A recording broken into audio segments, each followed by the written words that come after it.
Good morning, everyone. So today's articles we will be taking from the Indian Express. There are not many important articles today from both the papers. So we'll just focus on two issues. What is my criteria? The,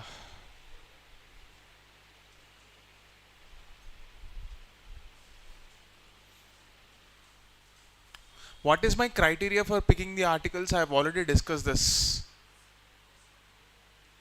Syllabus, PYQs, and its link to your final exam. Okay, that is my only metric. So if it is important today, is it an issue that is developing or is it something that is already developed? So if we read something, that framework should be something that we can use for your exam. It is not for your intellectual curiosity alone. Clear?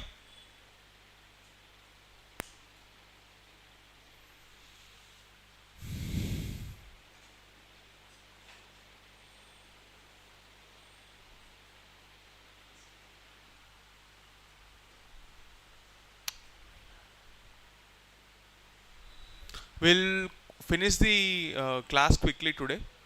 So you've been telling that you have a class at 8:30. What classes are going on? Sorry? From 10 to 1. Okay. Okay. What schedule is going on right now?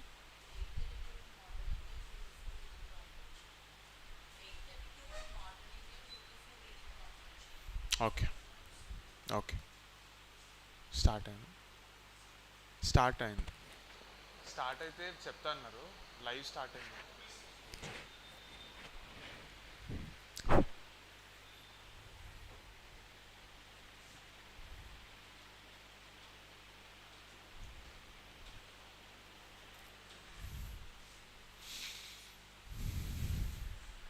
The two articles that we will be looking at are from the Indian Express, like I've mentioned, from the explained page. Two articles, one about how we have to view AI as a technology. Is it something that is dangerous or is it something as an opportunity? And the second news is about the idea of citizenship. Supreme Court has ordered the government to stop deportation of certain section of the people because they've held voter cards.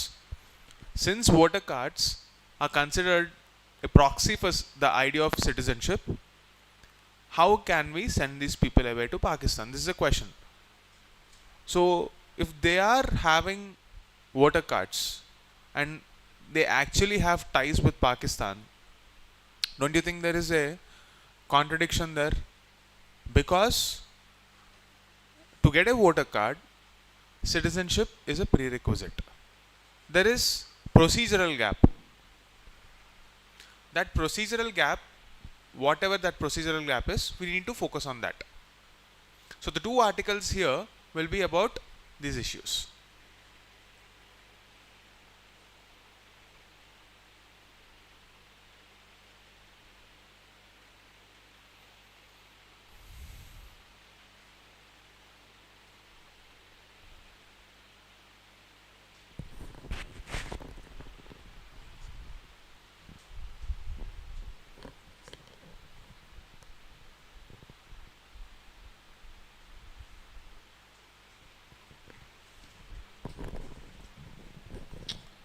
Okay, so let's begin.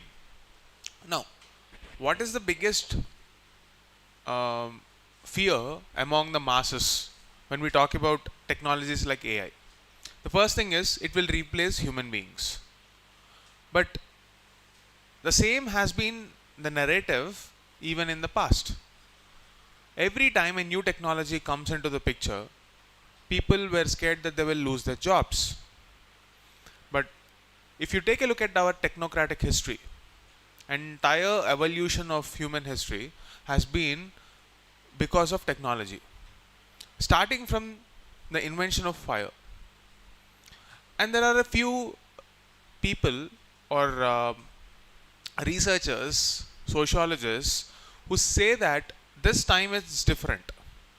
this technology is somehow different, and therefore it will disrupt the normal functioning of our life.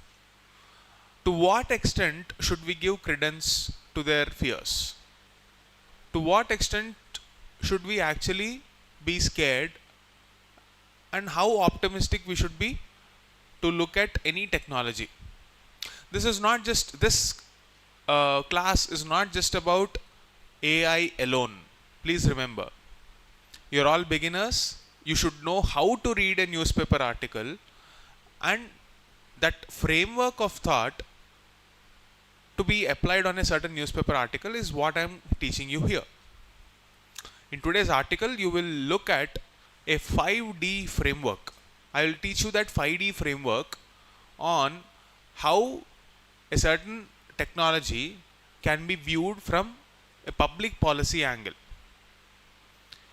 That 5D framework, taking this particular explained article in the Indian Express, we are looking that as a practical, application tool.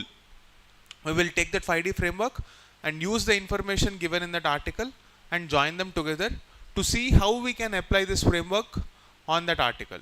I want you to learn how you should apply the same framework for any new technology, any new emerging technology. Am I clear? Okay. Now let's see what that framework is all about. See, in this framework, we should understand the objective. Like I always tell you, every activity that we do should be mapped to an outcome. What is the outcome of this 5D framework? Firstly, we want to understand what are the new tech trends. Should it create hype, or should it create fear? As a policymaker, remember, you should never go with the hype of the market nor with the fear of the market. You should be balanced. You should exhibit that poise and balance. Okay? So, when you are looking at any technology, understand the trend. When I say understand, what I'm trying to say, you should see the positives and negatives of any technology. Because as such, every technology will have positives and negatives. For example, wherever we need repetitive manpower, consider the case of preventive healthcare at grassroots level in villages.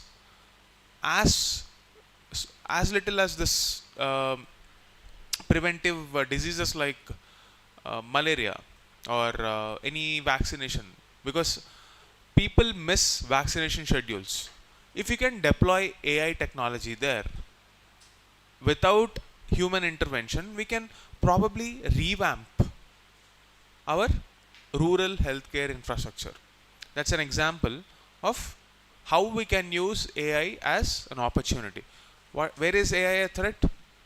Imagine you are sending a fake video or a deep fake, creating some communal hatred in a sensitive rural place where people are not educated enough, or they are not aware that this can be possibility.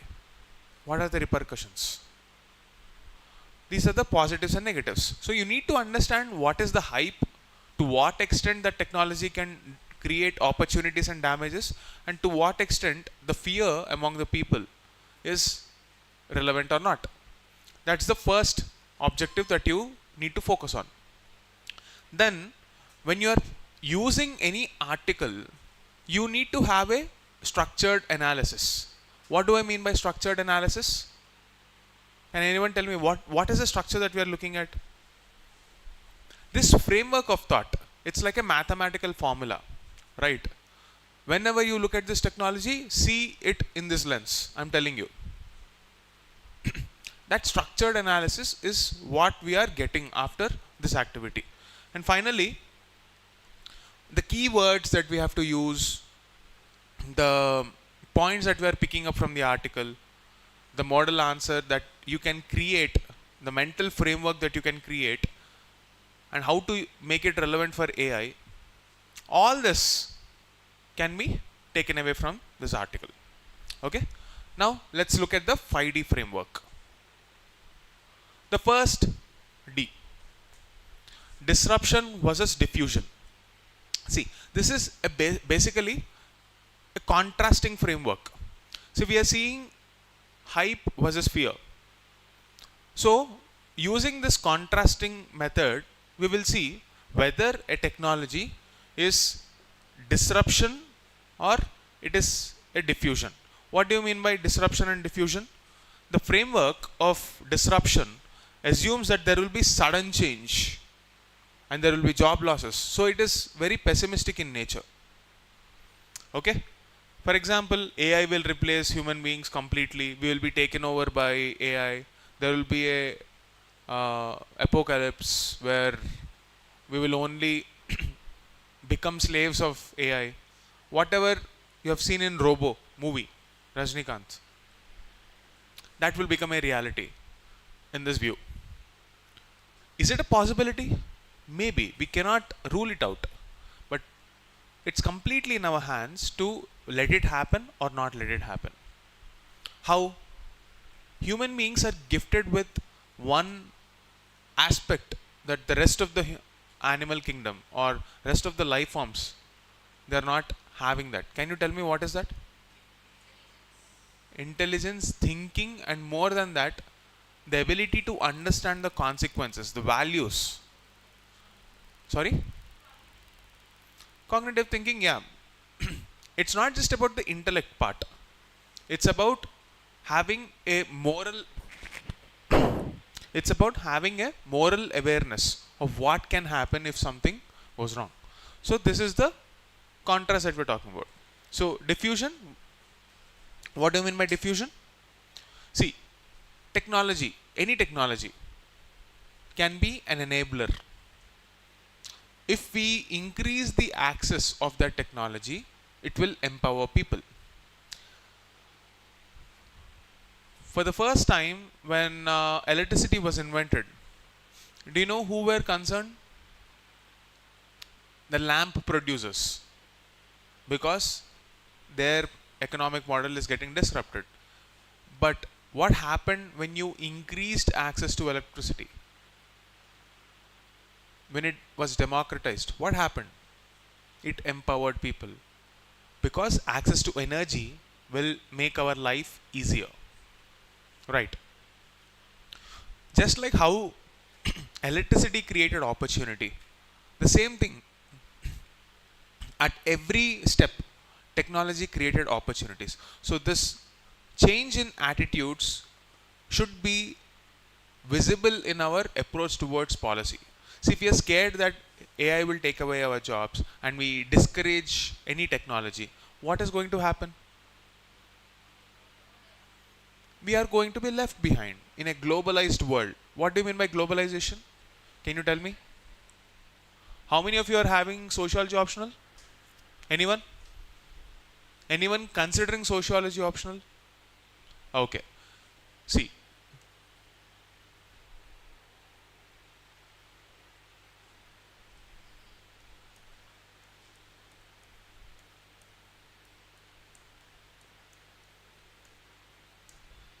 globalization. There is a syllabus pointer, GS1, impact of globalization on Indian society. You need to understand technology as that factor of enabler of globalization. To those who don't know what globalization is about, let me briefly introduce that idea. It's a process. Whenever you see this Asian, modernization, globalization, industrialization, when any word is ending with that suffix Asian, we are basically talking about certain processes. What does this process entail? A process is a part of a system. So, a system will have an input, there will be some process, and there will be some output. So, if you are an engineer, this systemic thinking is what you need to look at. Earth is a system. Human body is a system. Governance processes are a system. Anything that involves a process is a system. This process will have a certain input. Whatever input you give, it will reflect in the output. So you need to focus on the process and the input. The output will take care of itself. If you're someone who is anxious all the time, what is going to be the result? Uncertain. If you're always focusing on materials and not your thought process, what comes out? Chaos, lack of clarity. So it is important to focus on the process. That process will decide your input. When you know what to ask for, your output will be automatically taken care of. Always focus on the process. Process is everything. In this process of globalization, technology is an enabler. How? Because it will help us connect to the globe. India cannot afford to be disconnected. See, you know the basics of economy, right? There are three sectors of economy: primary, secondary, tertiary. Our biggest source of income comes from services, IT services, for example. So if we are someone who is not technically equipped, our skills are not matching to the global standards, do you think India will become a market? Or India will be a hub for picking up our engineers and giving the jobs? No. So our attitudes and policies will decide how strong this global network is going to be. And that process will have an impact on the society around us. Today we are talking about a digital revolution.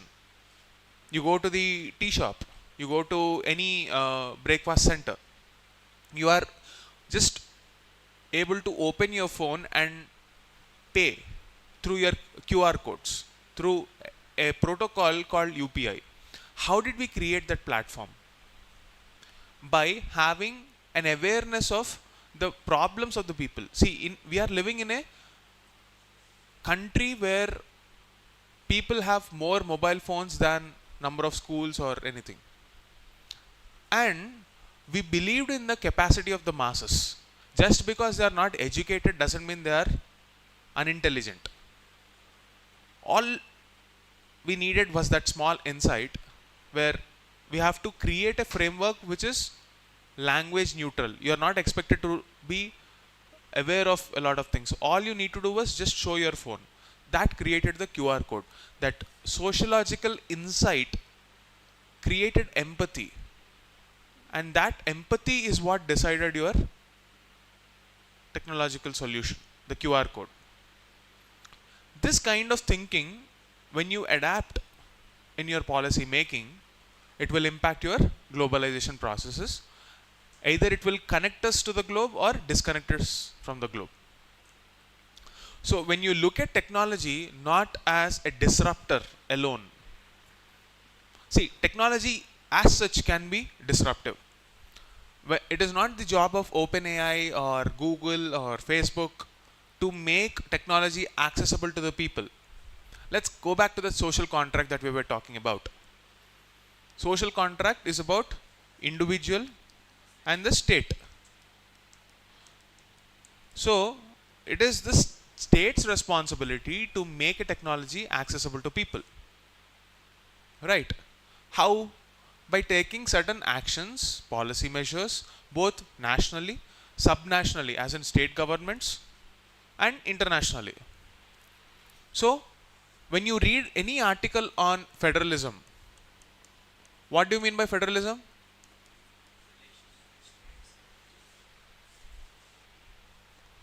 Federalism. Any idea? Federalism is a concept which decides how the national and the subnational units, I'm not just talking about India, anywhere across the world, use this word subnational, national and subnational. A nation has sovereignty. In a federal structure, it is up to that government to give sovereignty to subnational units or not. If you give sovereignty, it is no longer a part of a nation, right? So relation between a national unit and a subnational unit is decided by how you want to frame your federal network. In the case of India, Article 1 of the Indian Constitution says that India is a union of states. Okay? We are not a federal unit in the sense of Canada, where, or US. Okay? Where each of those states will have their own set of laws for on the same subject. So they have their level of independence, and yet they are coming together based on a contract, some sort of a contract. That's not the case in India. We are a union of states. So it is equally important for the national government to bring these states together and align them with the global needs to ensure that technology becomes a globalization force. So it is very important for the national level policy to be not be misaligned with any state government. So they should bring a spirit of cooperative federalism.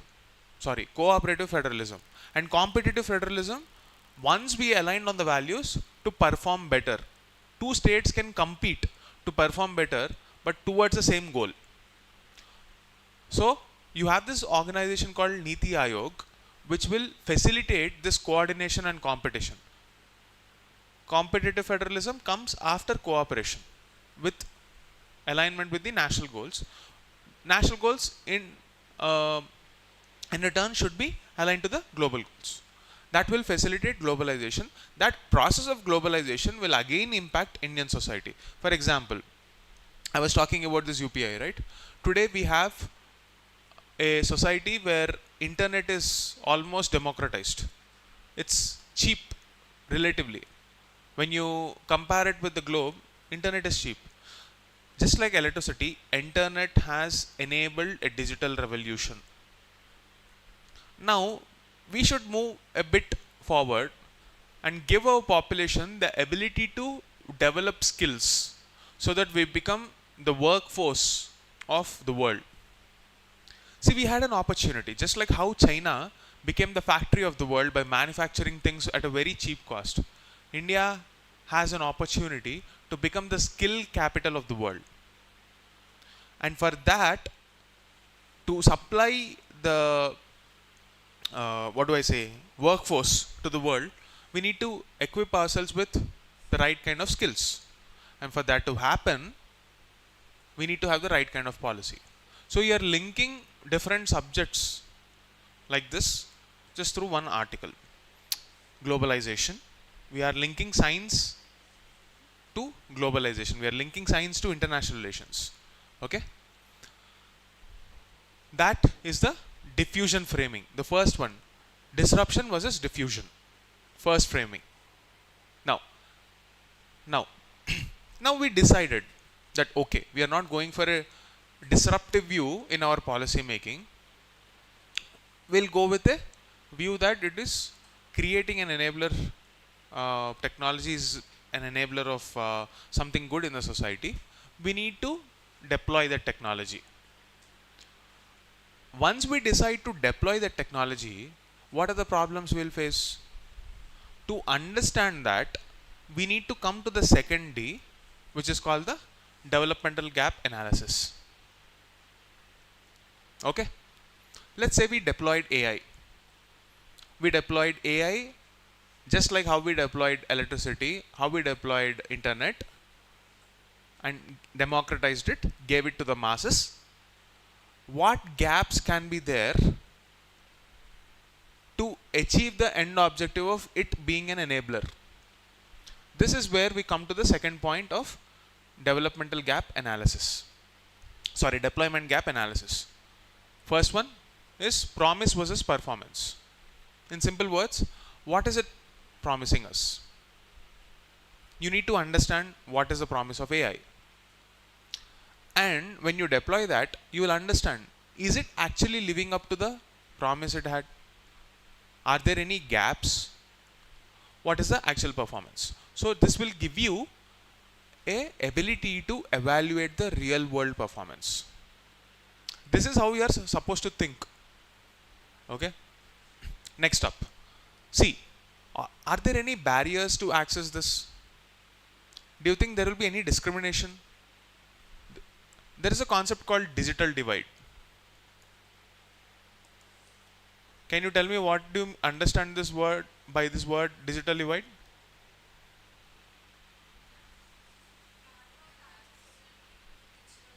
Exactly.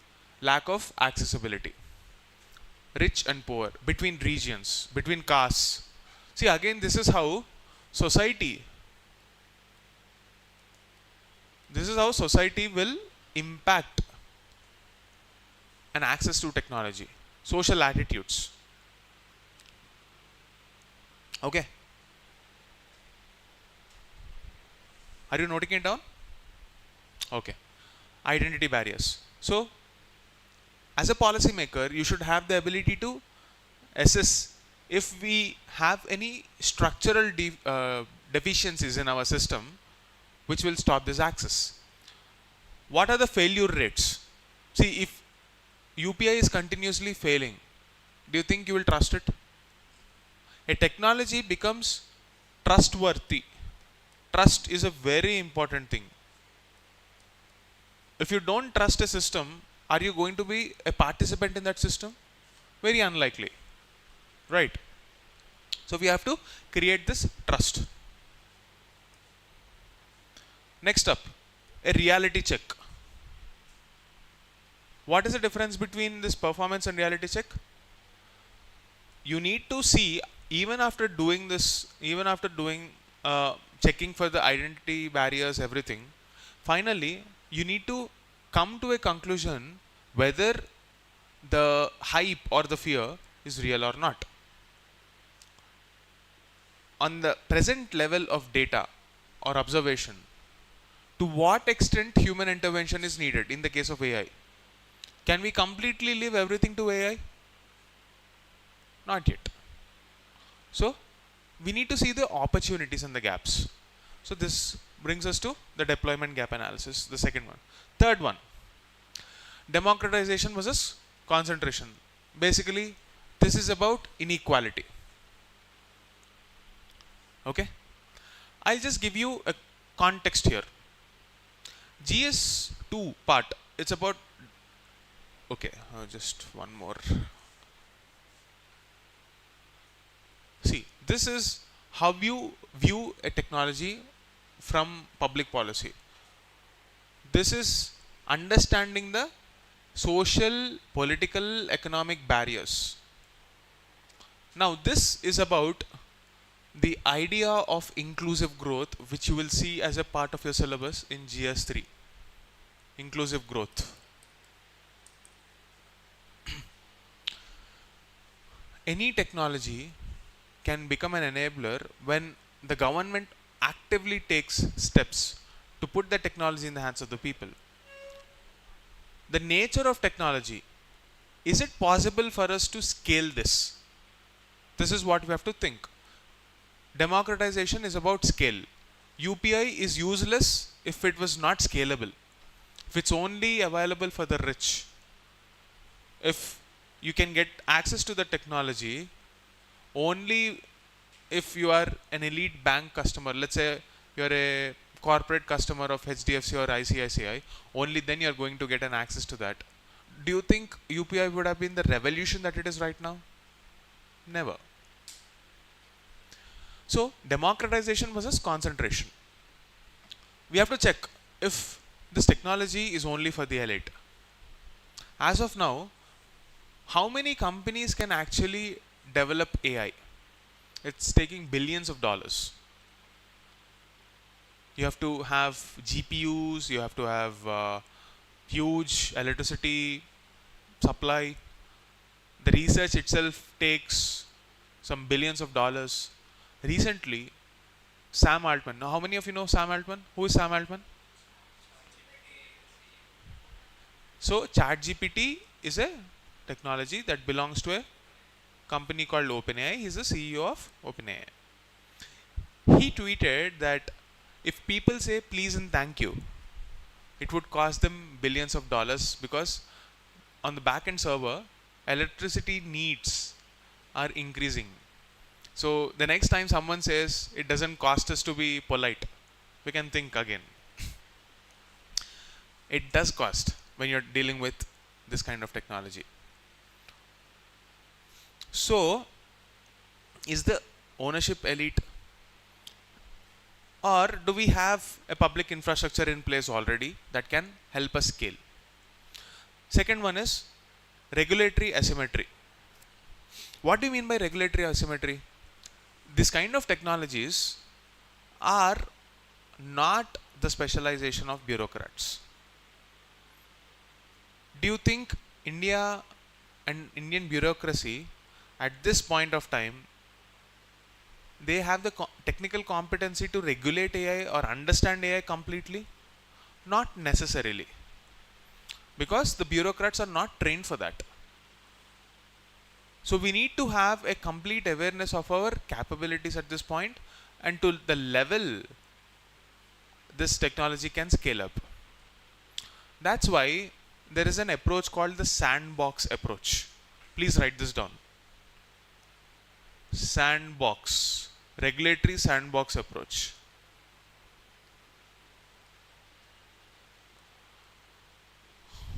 Whenever a new technology comes, you deploy that at a small scale, test it, understand the consequences, document it, deal with the concerns, and then scale up. Why are we taking this approach? If we are scared of this technology and stop it, completely block it, what will happen? We are losing access. We are going to be left behind. If you don't do it, someone else will. That is undesirable. Okay? Remember that. Next up is the most important point in the context of any cyber technology is data colonialism. How are information flows designed? Is India retaining the information here, or is it going to some server located elsewhere? What is happening with the data?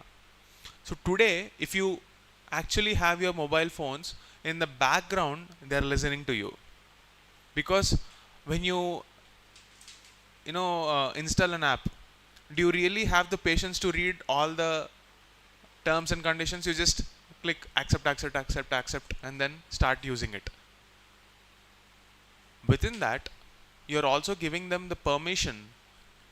Let's say, for example, you click whenever there is a camera based app, any app that wants to use your camera, it has access to all your photos, it has access to your mic, so it is always listening. If you want to test this out, speak about any product that you're looking at with your friends, and a few days later an Instagram ad will pop up. We are all in the myth of privacy. There's nothing called privacy in today's world. Your phones, unless and until you are someone like a caveman who has no interest in using mobile phones, please understand that privacy is a myth. Anyway, how is this data flowing? Who is having access to all this data? That's one more parameter. Next up, how should we design? We understood that there is a deployment gap analysis.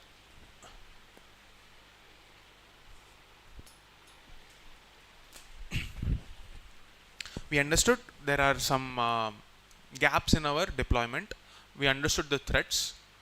Then we are supposed to design our systems for equity and design it as a public good. Public good means something that is accessible to people. In India, we have something called the Digital India program.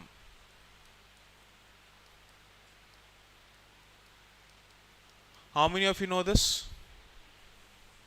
Digital India. Do you know what is Digital India program? Digital India program is the flagship initiative. It is an umbrella initiative. Under that, there are 9 pillars. Okay, Today, after this class, I want you to go to the website, okay, and see what those 9 pillars are. Those 9 pillars will become important for your prelims for the next 10 years. I am not saying that you will be in this race for 10 years, but just telling you the level of importance, because that directs how we approach our technology policies. One of the policy is about ensuring digital public infrastructure, DPI. For example, whether you open a Paytm wallet, Phone Pay wallet, Google Pay, whatever it is, you are able to send money no matter which app you are using. You are able to send money to different section of the people. How is that possible? That element of interoperability is because we created a common platform, a public platform, on the top of which it's like a wrapper, on the top of which all these companies are participating, using. There is a protocol. You wouldn't find this in normal materials, UPSC materials. It's not important also. This way of communication between two different apps is based on a protocol called Beacon protocol. Don't have to remember this, but just telling you. Protocol means a standardized operating procedure. If this happens, this should happen. When you create an operational framework and scale it up, you create a world-class software product which will enable public services. UPI is one such example. We are trying to do something similar at every possible step wherever we have the ability to scale and create a democratization platform. ONDC, for example, it's like an Amazon marketplace. The difference is, in Amazon you will have to, if you are a seller, you will have to pay a fee to appear on the top. ONDC is nothing like that. It will bring all the sellers on a single platform. This aggregation model requires a common public infrastructure which is created by the government, and government is playing the role of an enabler. So if we have to design a system for equity and scale it up, it will give us an opportunity to enable people to create some extraordinary product. Okay.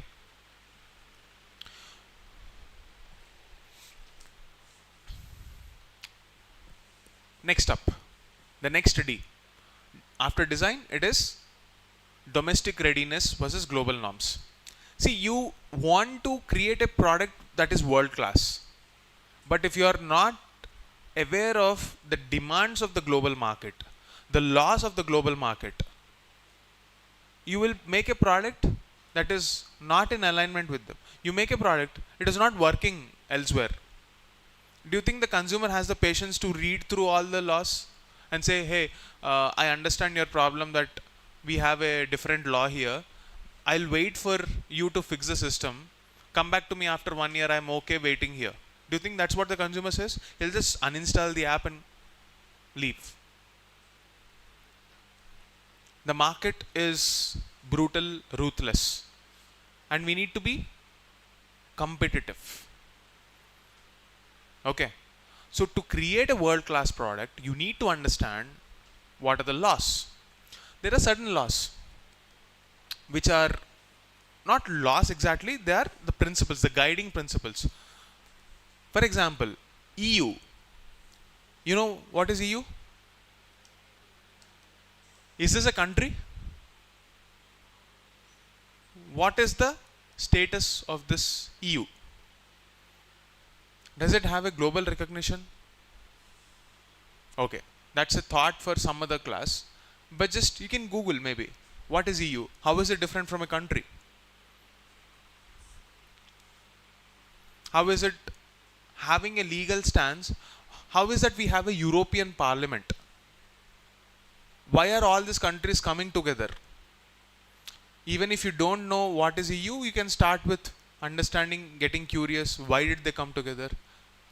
Anything that is associated with the protection of the rights of the citizens with respect to emerging technologies like AI, data, etc., etc., EU will be at the forefront. If you have to take a bet or any prelims exam options, you have to focus on this GPDR, like, so there are some laws like GPDR, etc., which are predominantly in EU.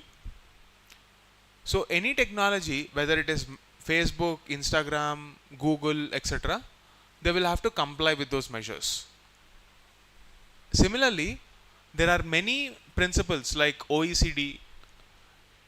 There are talks that we have to deploy certain principles even in strategic alliances like Quad. When we are dealing with international relations, I will elaborate more on what Quad is, what is OECD, etc., etc. So you have a global partnership on artificial intelligence, GPAI. So this is the global partnership on artificial intelligence is a platform where all the global leaders come together, discuss on how we have to scale this AI technology. In India, Niti Aayog has been at the forefront of this research and collaboration, and they came up with a platform called Airavat, Artificial Intelligence Research, okay, for Artificial Intelligence Research, Airavat. You can just read about it. It's a cloud-based platform. How many of you are from computer science or engineering background? Are you okay to tell me what is the difference between a cloud-based server and a normal server? When I say cloud computing, are we looking at the sky? Is it like, is it in the clouds?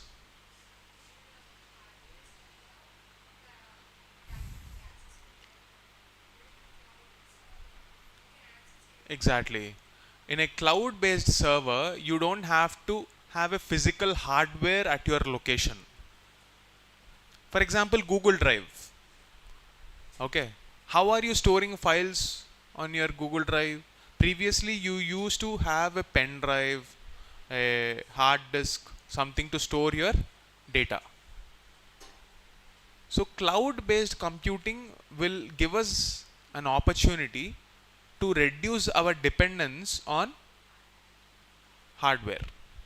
So companies like Amazon, they provide us with services, Amazon Web Services, etc., where they will host your data as a service. Basically, it's like you are renting someone else's place and you pay some rent for that. As simple as that. So all this kind of platforms which are conducive for AI research, they are collated together and put forward by Niti Aayog on a platform, on a cloud-based platform called Airavat. This has been presented at the GPAI summit, which happened in 2023 December or something. Okay, our Prime Minister presented that. You might have a prelims question this year also on the same thing. We never know. So, are our domestic institutions ready for that? To a certain extent, we can say yes. The digital public infrastructure that we are talking about, are we bringing this new emerging technologies under the tech stack or the set of technologies that we want to bring under the Digital India program to ensure the democratization? Okay? These are the frameworks that you need to think on. To sum up this entire issue, I'll give you this quote. Emerging technologies must be judged not by fear, not by their novelty, but by their maturity. what do I mean by maturity? See, the technology in the initial days can create a lot of hype. If you take a look at even ChatGPT, the first time it was launched, it was making a lot of mistakes, but it kept on evolving. Only after reaching a certain level of maturity and a certain level of reliability, we can use this technology to scale up. Why? Because they should bring about inclusiveness and they should be ready to be governed. That is, when you take a regulatory sandbox approach, understand its limitations, understand its strength, we can create a governance regulatory framework, the do's and the don'ts, a policy. That's when you can deploy the technology. How should India handle it? It should balance optimism and oversight. Oversight means you are looking at the technology with skepticism. If something can go wrong, I will have to be ready to handle that problem. What is optimism? A positive attitude. This technology can create a lot of good things in our country. Let's focus on that.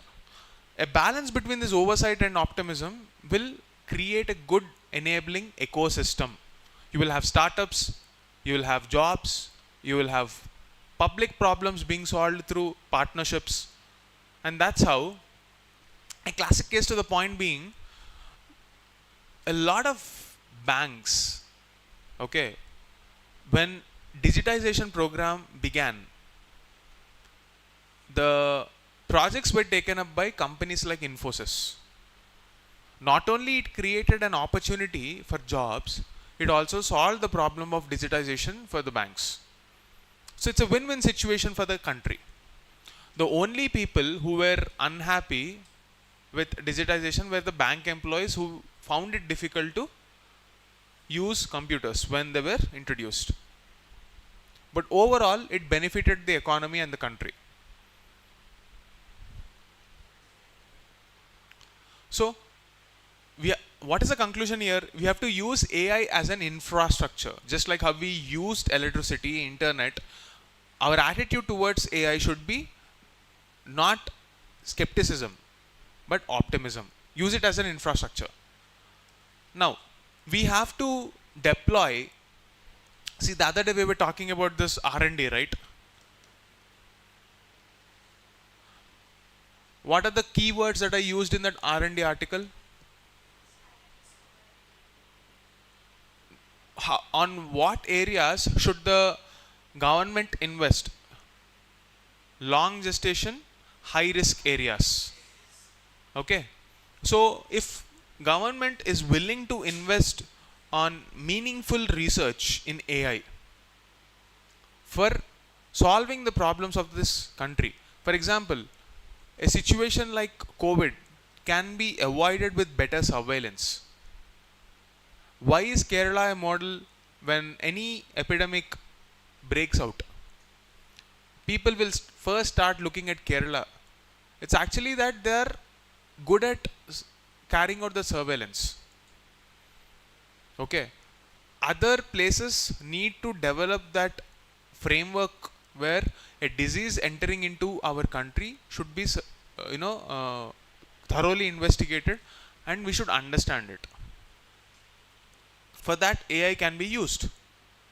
So, if we can create context-specific AI tools, if we can create AI-based sensors in agriculture, which will give us an automated update about the soil conditions, weather conditions, put them on drones, put them on any Internet of Things, any devices, like let's say for example, you all know Siri, Alexa, all this kind of tools, where we can speak to that and it will interact with us. An interactive technology which has an enabler software like AI, a hardware which is a combination of AI and a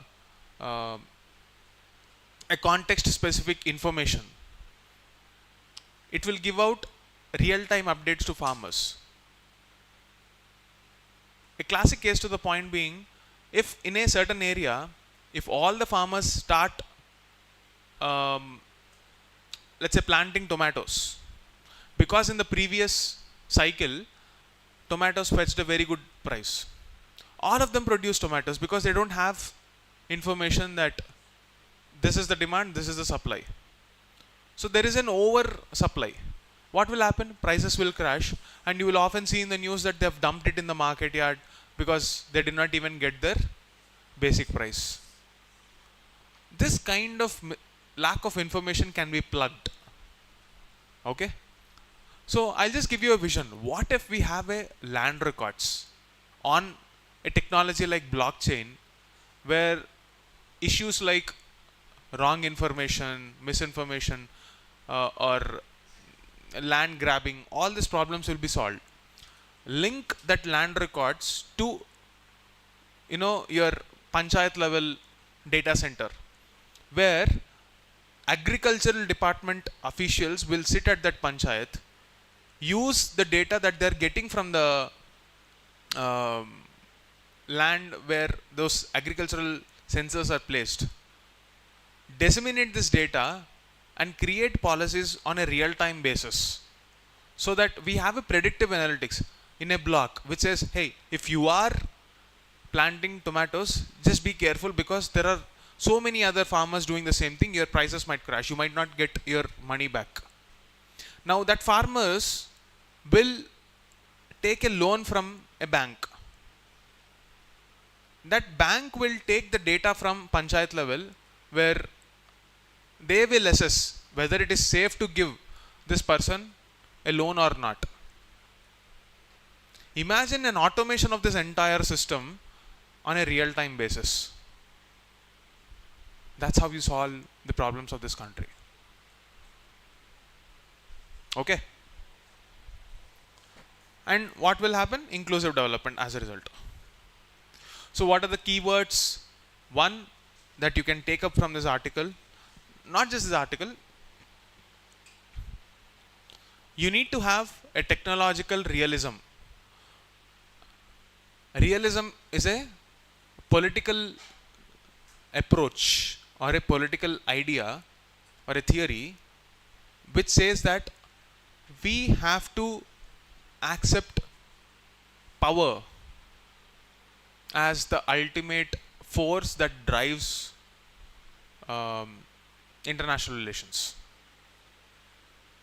Okay, so realism in that context is that, but in broader context, realism means looking at any technology, any concept, with a view that it is both a positive and a negative, and we have to focus on the positive aspect.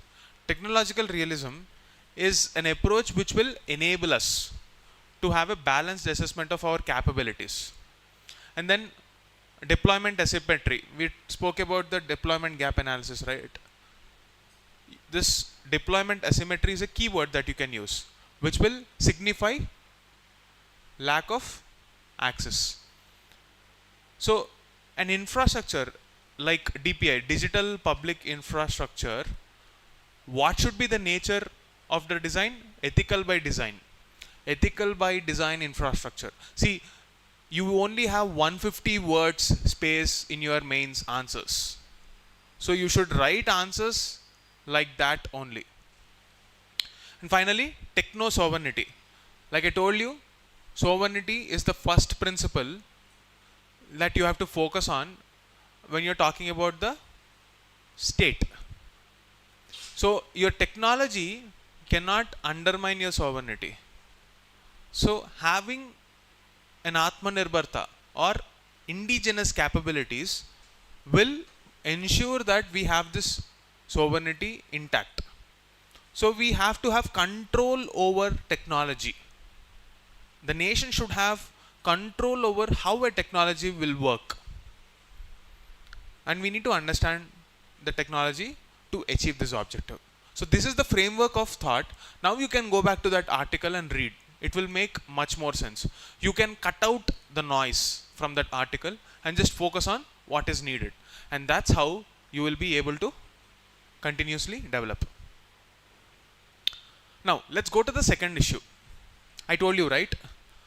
Supreme Court ordered the government to stop deportation of a lot of citizens who were or the question mark here is whether they are citizens. A lot of people, they're stopped from uh, getting deported. So the question here is, how did these people even get voter cards? Don't you think there is a procedural lapse? There can be a procedural lapse or a judgment error. These are the only two possibilities. Either they are citizens who are misunderstood and they are being forced to leave the country, or they are not citizens and yet manage to get voter cards. Both these possibilities cannot coexist. And the fact that both these possibilities are a possibility, that itself is a problem. So let's understand this issue of citizenship. Where will you read about citizenship? Don't tell me Lakshmikant. Talk about the Bare Act. See, when you are preparing polity, always use the Bare Act. Go to Google, search for Constitution of India Bare Act. You will have our government websites like the Lok Sabha website or Rajya Sabha website or any government website which will have this Constitution of India. Always read the Bare Act. It can be confusing, but prelims level questions will come on the interpretation. You will understand the polity better when you read the Bare Act. So Article 5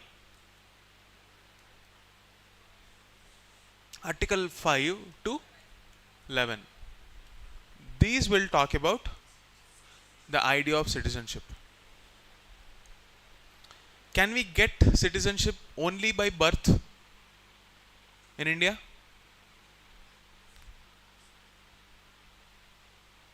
Yes or no? Do you know the singer Adnan Sami?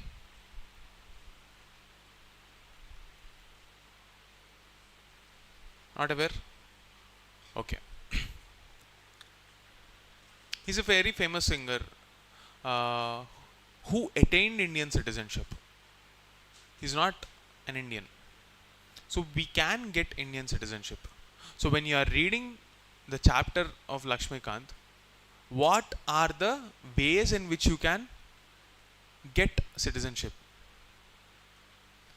By birth, by registration, naturalization. There are various ways in which you can get that citizenship. So that will be dealt in citizenship chapter. So the central focus here is to understand the procedural lapse. I'm not covering the concept of citizenship in total because it's beyond the scope of this class. We don't have the time. But the fact that voting is not unconditional. Voting is only available for citizens. Both of these concepts are interlinked. And is voting allowed for all the people? Can a prisoner vote?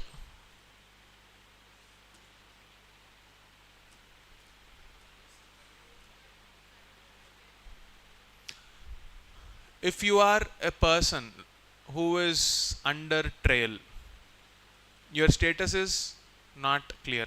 Whether you are in, you are out. We don't know. And during that period, you cannot vote.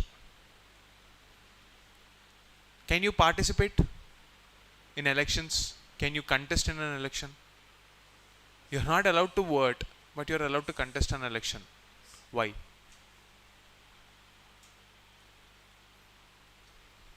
See, I don't care about the facts. Let's not worry about whether this is a possibility or not. You should understand the why behind it. The what will present itself. Anyway, that's a topic for some other class. But I want you to be curious. Just think. Search for that. Search for your answers. So what did the Supreme Court say? That you have to stop the deportation. And voting rights are dependent on the idea of citizenship. How are we allowed to vote in this country? If you are 18 plus and there are no pending cases on you or no restrictions on you, you are entitled to get the voting right by the virtue of being a citizen of this country. It's unconditional if there are nothing on your name, like there are no cases against you.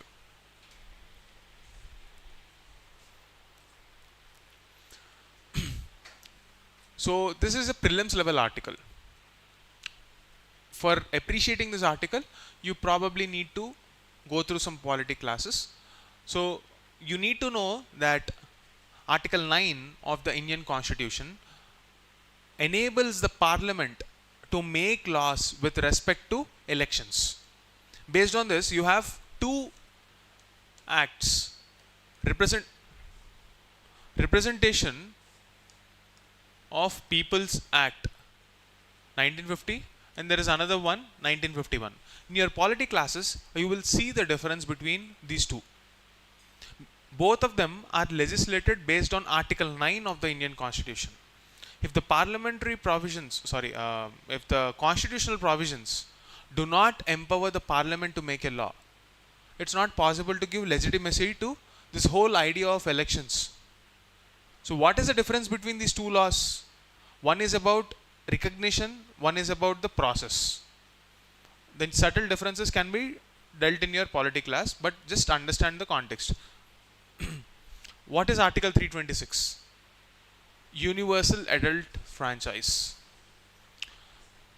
The problem with the present framework is we have a lot of documentation problem.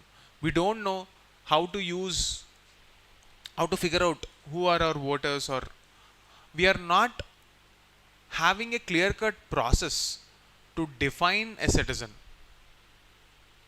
We are assuming that this person is a citizen by virtue of having a birth certificate or by virtue of having a 10th class certificate. Is there a proof of citizenship that you need to submit when you apply for a voter card? How many of you have voter cards? If you do not have voter cards and you are a UPSC aspirant, please register yourself before the next election. Okay. So there are a lot of documentation challenges because we don't have a proof of citizenship. And finally, there is something called the section 16 of RPA, which is relevant in our case, which says that only Indian citizens can vote. But who are these Indian citizens? What is the process to recognize them? This is the question that we need to address, because every crisis presents an opportunity, and this is an opportunity to plug those gaps. This can be a prelims level question. Okay, keep following this development. Whenever the issue reaches a certain level of maturity, we will discuss it in detail. So this is the voter registration process, which you can read in the article. You will understand it. I'm not going to discuss it further. The point that I wanted to bring to your notice is how questions can be asked in prelims. It can be on election commission's role. Article numbers can be asked. Okay. They will ask who is responsible for maintaining voter lists and under which act. Is it RPA 1950 or 1951? So UPSC will tweak the statements like this. So focus on this nitty-gritties. Okay. Verification responsibility. Is it the responsibility of ECI? Is there a law which says that it is mandatory for ECI to have a verification mechanism? What is the gap therein? We need to focus on that. See, when we are moving from prelims level information of polity to how it will create challenges for our governance. In border areas, you are already witnessing, we don't know if this person is an Indian citizen or someone who has infiltrated the boundaries and reached this country. And that will create some national security implications, because you don't know who is a terrorist, who is a citizen, and the cross-border claims of using voter status to claim citizenship, like terrorists can walk into this country and get citizenship. They can be sleeper cells who are supporting someone else elsewhere. That will attack our sovereignty. So, what are the policy recommendations? They say that Aadhaar should be linked to our voter card because the closest we have to track the data is Aadhaar card. But again, even within the Aadhaar card, we have certain set of problems. Supreme Court said that Aadhaar cannot be a source of identification. It cannot be an ID card for your citizenship. We will have to see how this reform will actually transpire into an official recognition mechanism for citizenship. We have to enhance border verification, more technology based deployment, AI based deployment, etc. Then we have to go for interagency coordination. What do you mean by that? There are various ministries: Ministry of Defense, Ministry of Home Affairs. How many of you know Article 246? What is Article 246?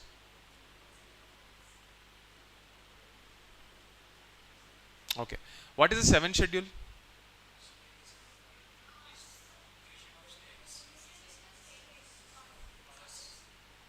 Police is in which list? Do you have a list?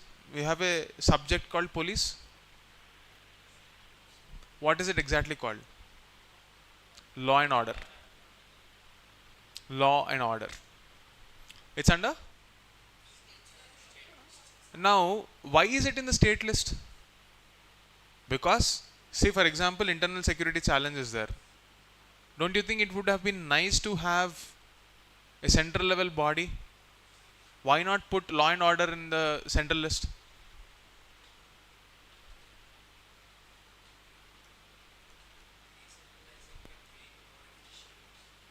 But it will also create some problems, right? Because there is lack of coordination. Why are we still going with that design? If you are indeed allowing police and law and order issues to be within the ambit of the state, why even have a Ministry of Home Affairs? Is agriculture a state subject or a central subject? Then why are we having a agricultural ministry at the center?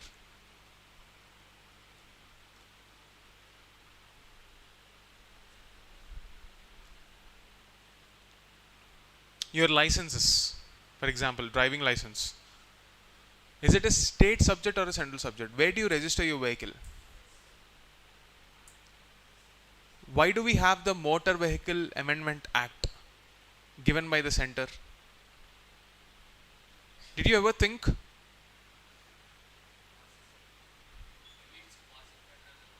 Is it quasi-federal? Are you saying that we are quasi-federal? Yes or no? Whatever you are saying, just because I am changing my tone, will you change your answer?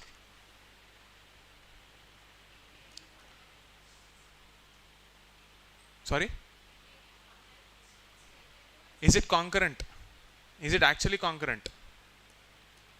Now you are changing your opinion. This is exactly how you will feel like when you are seated in the prelims exam, when you look at the options. Your mind will ask all these questions. If you trust the what, that is the information, to go into the exam hall and help you clear the exam, the minute you are seated in the exam hall, the questions why will pop up. So the preparation is not about the what, it is about the why.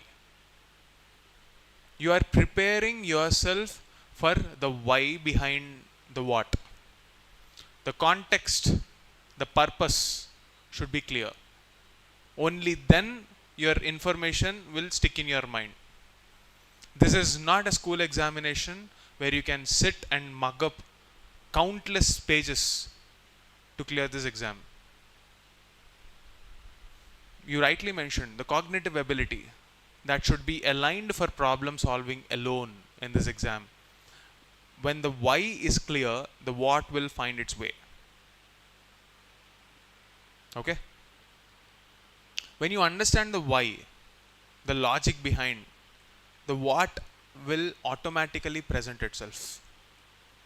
The fact that after reading this article, you understood that there is a link between the citizenship as an idea and a voter card and Representation of People Act. If I can tweak some statements, if I say that voter card is a proof of citizenship in this country, is it? If it is not, then how are we getting voter rights? You just said no. This is the contradiction. The very idea of state itself is questioned through this. We are a sovereign nation. We recognize the concept of citizenship. And yet we don't have a process to recognize our citizens after 75 years. The irony. And it's not a complaint. It's not the fault of one government. Nobody asked this question. We just assumed things will be working. And it worked fine for a long period of time. We were working in limited condition, limited set of conditions. We didn't have enough resources. When election was happening for the very first time in 1951, India was just dismissed. There's this Prime Minister of Britain, Great Britain, Winston Churchill, who said that I don't think India will survive 20 years of democracy.